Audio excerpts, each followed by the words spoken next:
Okay, we said with Bauser, I'm doing a follow-up to the triggers video that I did the other week or the other day. I thought it would take me a little longer to really define what triggers me to a healthy workout or a healthy habit. So yes, brushing Tommy is one of them. Brushing Tommy triggers me to want to go for a walk. It's a habit. However, it seems a little easy, a little superficial. So I do believe I've uncovered another one, and I think it's one that at one point or another we've all dealt with or known someone who's dealt with it. And I'm speaking about the hate, negativity, or toxicity, whatever we want to call it. This vile behaviour is something I've dealt with personally. And honestly, I don't think there's anyone that has in one way or another been exposed or dealt with it personally. In the past, when bully or hate's been sent my way, it triggers me to an act. I'm being quite raw and vulnerable here, for want of a better word, self-destruction. So I would get home from work or whatever the situation was, and I would pour myself a glass of wine, I would eat, I would lay about, I would basically go into hiding or hibernation and felt sorry for myself, which is exactly the result that the bullies wanted.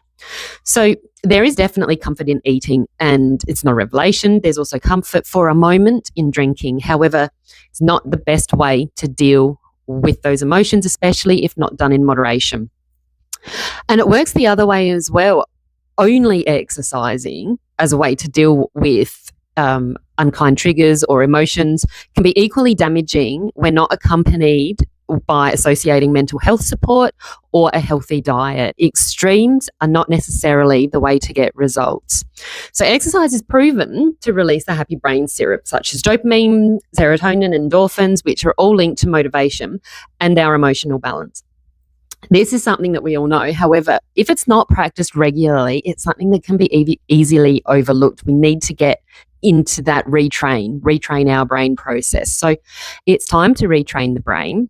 It's time to take the moments when I feel like I want to be reactive, to take a breath and choose how I want to react, not how I'm programmed to react. I'll be choosing, if the situation allows, for my triggering moments to lead to a positive action, such as going for a walk. Like, clearly I'm not just going to get up out of a meeting or whatever and leave a conversation halfway through, or just moving my body. So to finish, I still find the power of our breath so mystifying. It's awesome how our bodies instinctively react to situations, such as if you're overwhelmed, you breathe really fast and erratically.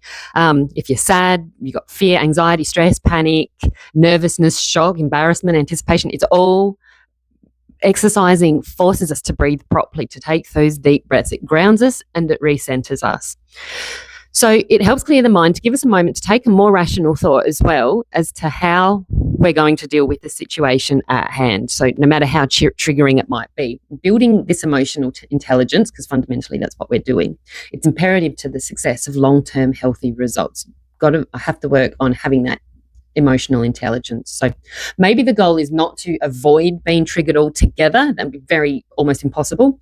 Maybe the goal is learning how to respond in a way that helps me grow instead of self-destruct, because every trigger doesn't have to end in self-destruction. So I am interested to know if there is anyone out there who has found a way to deal with their own triggers to cause them to have a healthy reaction. I think it's an interesting topic to be discussed.